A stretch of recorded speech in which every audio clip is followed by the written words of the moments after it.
हरे कृष्णा। आज हम चर्चा करेंगे कि मातली के द्वारा भगवान शिव और भगवान विष्णु की महिमा। जब उपरोक्त जो हमने कल कथा में वर्णन किया था, सारे पुण्य कर्म और पाप कर्म सबकी चर्चा हो जाने के बाद पुनः ययाति बोले, मातले तुमने धर्म और अधर्म सबका उत्तम प्रकार से वर्णन किया है। अब देवताओं के लोगों की स्थिति का वर्णन करो, उनकी संख्या बताओ, जिस पुण्य के प्रसंग से जिससे जो लोक प्राप्त किया हो वह भी मुझे बताओ। मातली ने कहा, राजन, देवताओं के लोक भावमय हैं, भावों के अनेक रूप दिखाई देते हैं, अतः भावनात्मक जगत की संख्या करोड़ों तक पहुंच जाती है। परंतु पुण्य आत्माओं के लिए उनमें से 28 लोक ही प्राप्य हैं, जो एक दूसरे के ऊपर स्थित हैं और अत्यंत विशाल हैं। जो लोग भगवान शंकर को नमस्कार करते हैं उन्हें शिवलोक का विमान प्राप्त होता है। जो प्रसंगवश भी शिव का स्मरण और नाम कीर्तन अथवा उन्हें नमस्कार कर लेता है उसे अनुपम सुख की प्राप्ति होती है। फिर जो निरंतर उनके भजन में लगे रहते हैं उनका तो कहना ही क्या। जो ध्यान के द्वारा भगवान विष्णु का चिंतन करते हैं और सदा उन्हीं में मन लगाए रहते हैं वे उन्हीं के परम पद को प्राप्त होते हैं। नरश्रेष्ठ, श्री शिव और भगवान विष्णु के लोक एक दूसरे एक से ही हैं। उन दोनों में कोई अंतर नहीं है, क्योंकि उन दोनों महात्माओं श्री शिव और श्री विष्णु का स्वरूप भी एक ही है। श्री विष्णु रूपधारी शिव और श्री शिव रूपधारी विष्णु को नमस्कार है। श्री शिव के हृदय में विष्णु और श्री विष्णु के हृदय में भगवान शिव ही विराजमान हैं। ब्रह्मा, विष्णु, शिव ये तीनों देवता एक ही रूप हैं। इन तीनों के स्वरूप में कोई अंतर नहीं है, केवल गुणों का भेद बतलाया गया है।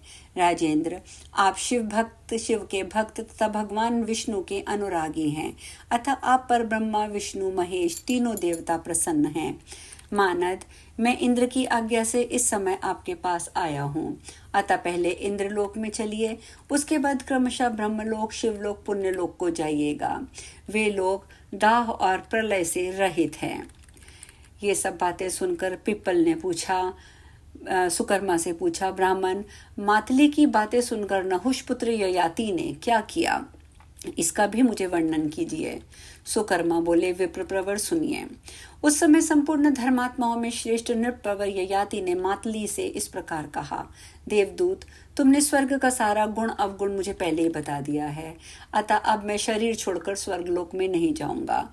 देवादिदेव इंद्र से तुम यही जाकर कह देना, भगवान ऋषिकेश के नामों का उच्चारण ही सर्वोत्तम धर्म है। मैं प्रतिदिन इसी रसायन का सेवन करता हूँ, इससे मेरे रोग, दोष, पाप आदि नष्ट हो गए हैं। संसार में श्री कृष्ण का नाम सबसे बड़ी औषध है। इसके रहते हुए भी मनुष्य पाप और व्याधियों से पीड़ित होकर मृत्यु को प्राप्त हो रहे हैं। यह कितने आश्चर्य की बात है। लोग कितने बड़े मूर्ख हैं कि श्री कृष्ण नाम का रसायन नहीं पी पाते। भगवान की पूजा, ध्यान, नियम, सत्य भाषण, दान से शरीर की शुद्धि होती है।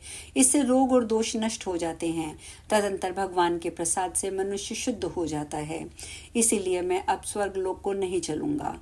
अपने तप से, भाव से, धर्माचरण के द्वारा भगवान कृपा से इस पृथ्वी को ही स्वर्ग बनाऊंगा। यह जानकर तुम यहाँ से जाओ और सारी बातें इंद्र से कह सुनाओ। राजा ययाति की बात सुनकर मातली वहां से चले गए। उन्होंने इंद्र से जाकर सब बातें निवेदन की। उन्हें सुनकर इंद्र पुनः राजा को स्वर्ग में लाने के विषय में विचार करने लगे। यह सुनकर पिप्पल ने पुनः पूछा, ब्राह्मण, इंद्र के दूत महाभाग मातली के चले जाने पर धर्मात्मा ययाति ने कौन सा कार्य किया? सुकर्मा बोले, विप्रप्रवर, देवताओं के दूत मातली जब चले गए तब राजा ययाति ने मन ही मन कुछ विचार किया और तुरंत ही प्रधान दूतों को बुलाकर उन्हें धर्म और अर्थ से युक्त उत्तम आदेश दिया। वे बोले, दूतों, तुम लोग मेरी आज्ञा मानकर अपने और दूसरे देशों में जाओ। तुम्हारे मुख से वहां के सब लोग मेरी धर्मयुक्त बातें सुने और सुनकर उसका पालन करें। जगत के मनुष्य परम पवित्र और अमृत के समान सुखदायी और भगवत संबंधी भावों द्वारा उत्तम का मार्ग का आश्रय लें। सदा तत्पर होकर शुभ कर्मों का अनुष्ठान, भगवत तत्व का ज्ञान, भगवान का ध्यान और तपस्या करें। सब लोग विषयों का परित्याग करके यज्ञ और दान के द्वारा एकमात्र मधुसूदन मधुसूदन का पूजन करें।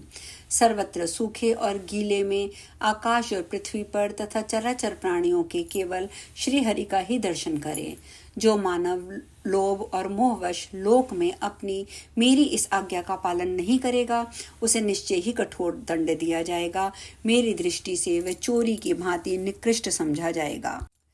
राजा के ये वचन सुनकर दूतों का हृदय प्रसन्न हो गया। वे समूची पृथ्वी पर घूम घूम कर समस्त प्रजा को महाराज का आदेश सुनाने लगे। ब्राह्मण आदि चारों वर्णों के मनुष्यों, राजा ययाति ने संसार में परम पवित्र अमृत ला दिया है। आप सब लोग उसका पान करें और उस अमृत का नाम है पुण्यमय वैष्णव धर्म। यह सब दोषों से रहित और उत्तम परिणाम का जनक है। भगवान केशव सबका क्लेश हरने वाले सर्वश्रेष्ठ आनंद स्वरूप परमार्थ तत्व हैं। उनका नाममय अमृत सब दोषों को दूर करने वाला है। महाराज ययाति ने उस अमृत को यही सुलभ कर दिया है। संसार के लोग इच्छा अनुसार उसका पान करें। भगवान विष्णु की नाभि से कमल प्रकट हुआ है। उनके नेत्र कमल के समान सुंदर हैं। वे जगत के आधारभूत और महेश्वर हैं। पापों का नाश करके आनंद प्रदान करते हैं। दानवों और दैत्यों का संहार करने वाले हैं।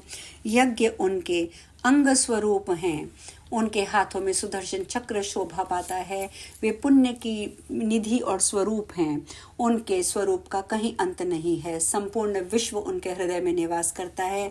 वे निर्मल, सबको आराम देने वाले, राम नाम से विख्यात, सब में रमण करने वाले, मोर दैत्य के शत्रु, आदित्य स्वरूप, अंधकार के नाशक, मल रूप कमलों के लिए चांदनी रूप, लक्ष्मी के निवास स्थान, सगुण और देवेश्वर हैं।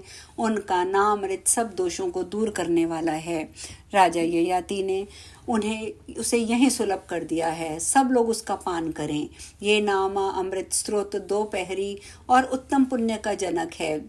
लक्ष्मीपति विष्णु में भक्ति रखने वाला जो महात्मा पुण्य प्रतिदिन प्रातःकाल नियम पूर्वक इसका पाठ करता है, वह मुक्त हो जाता है। सुकर्मा कहते हैं, राजा ययाति के दूत संपूर्ण देशों, द्वीपों, नगरों और गांवों में कहते फिरते थे, लोगों, महाराज की आज्ञा सुनो। तुम लोग पूरा जोर लगाकर सर्वभूता भावेन भगवान विष्णु की पूजा करो। दान, यज्ञ, शुभ कर्म, धर्म, पूजन आदि के द्वारा भगवान मधुसूदन की आराधना करते हुए मन की संपूर्ण वृत्तियों से उन्हीं का ध्यान करो, चिंतन करो। इस प्रकार राजा के उत्तम आदेश का जो शुभ पुण्य उत्पन्न करने वाला था, भूतल निवासी सब लोगों ने श्रवण किया। उसी समय से संपूर्ण मनुष्य एकमात्र भगवान मुरारी का ध्यान, ज्ञान, गुणगान, जप और तप करने लगे। वे दुक्त सूक्तों और मंत्रों द्वारा जो कानों को पवित्र करने वाले तथा अमृत के समान मधुर थे, श्री केशव का यजन करने लगे। उनका चित्त सदा भगवान में ही लगा रहता था। वे समस्त विषयों और दोषों का परित्याग करके व्रत, उपवास, नियम और दान के द्वारा भक्ति पूर्वक जगत निवास श्री विष्णु का पूजन करते थे। राजा का भगवदाराधन संबंधी आदेश भूमंडल पर परिवर्तित हो गया। सब लोग वैष्णव प्रभाव के कारण भगवान का यजन करने लगे। यज्ञ विधि को जानने वाले विद्वान नाम और कर्मों के द्वारा श्री विष्णु का यजन करते और उन्हीं के ध्यान में संलग्न रहते थे। उनका सारा उद्योग भगवान के लिए ही होता था। वे विष्णु पूजा में निरंतर लगे रहते थे। जहाँ तक वह सारा भूमंडल है और जहाँ तक प्रचंड किरणों वाला भगवान सूर्य तपते हैं, वहाँ तक समस्त मनुष्य भक्त हो गए। विष्णु के प्रभाव से उनका पूजन, स्तवन, नाम, कीर्तन करने से सबके शोक दूर हो गए। सभी पुण्यात्मा और तपस्वी बन गए। किसी को रोग नहीं सताता था। सब के सब दोष और रोष से शून्य और समस्त ऐश्वर्यों से संपन्न हो गए। महाभाग उन लोगों के घरों के दरवाजों पर सदा एक ही पुण्यमय कल्प वृक्ष और समस्त कामनाओं को पूर्ण करने वाली गौएं रहती थी। उनके घर में चिंतामणि नामक मणि थी, जो परम पवित्र और संपूर्ण मनोरथों को पूर्ण करने वाली मानी गई है। भगवान विष्णु की कृपा से पृथ्वी के समस्त मानव सब प्रकार के दोषों से रहित हो गए। पुत्र पौत्र उनकी शोभा बढ़ाते थे। वे मंगल से युक्त परम पुण्यात्मा, दानी, ज्ञानी, ध्यान परायण थे। धर्म के ज्ञाता महाराज ययाति शासनकाल में दुर्भिक्ष और व्याधियों का उन्हें कोई भय नहीं था। मनुष्यों की अकाल मृत्यु नहीं होती थी। सब लोग विष्णु संबंधी व्रतों का पालन करते थे और वैष्णव थे। भगवान का ही ध्यान और उन्हीं के नामों का जप उनके दिनचर्या का अंग बन गया। वे सब लोग भक्ति के साथ भगवान की आराधना में तत्पर रहते थे। द्विश्रेष्ठ, उस समय सब लोगों के घरों में तुलसी के वृक्ष और भगवान के मंदिर शोभा पाते थे। सबके घर साफ सुथरे और चमकीले थे तथा उत्तम गुणों के कारण दिव्य दिखाई देते थे। सर्वत्र वैष्णव छा गया था, सब तरफ वैष्णव भाव छा गया था। नाना प्रकार के मांगलिक उत्सवों का दर्शन होता था। विप्र प्रवर, भूलोक में सदा शंखों की ध्वनि सुनाई पड़ती थी जो आपस में टकराया करती थी। वे ध्वनियां समस्त दोषों और पापों का विनाश करने वाली थी। भगवान विष्णु में भक्ति रखने वाली स्त्रियों ने अपने अपने घर के दरवाजों पर शंख, स्वस्तिक और पद्म की आकृतियां लिख दी थी। सब लोग केशव का गुणगान करते थे। कोई हरि, कोई मुरारी का उच्चारण करता, तो कोई श्रीश, कोई अच्युत, कोई माधव का नाम लेता था। कितनी ही श्री नरसिंह, कमल नयन, गोविंद, कमलापति, कृष्ण, राम नाम की रट लगाते हुए भगवान की शरण में जाते थे। मंत्रों के द्वारा उनका जप करते और पूजन भी करते थे। सब के सब वैष्णव थे, अतः वे श्री विष्णु के ध्यान में मग्न रहकर उन्हीं को ही दंडवत प्रणाम किया करते थे। आज हम कथा में यहीं विश्राम लेंगे, आगे की चर्चा कल। हरे कृष्णा।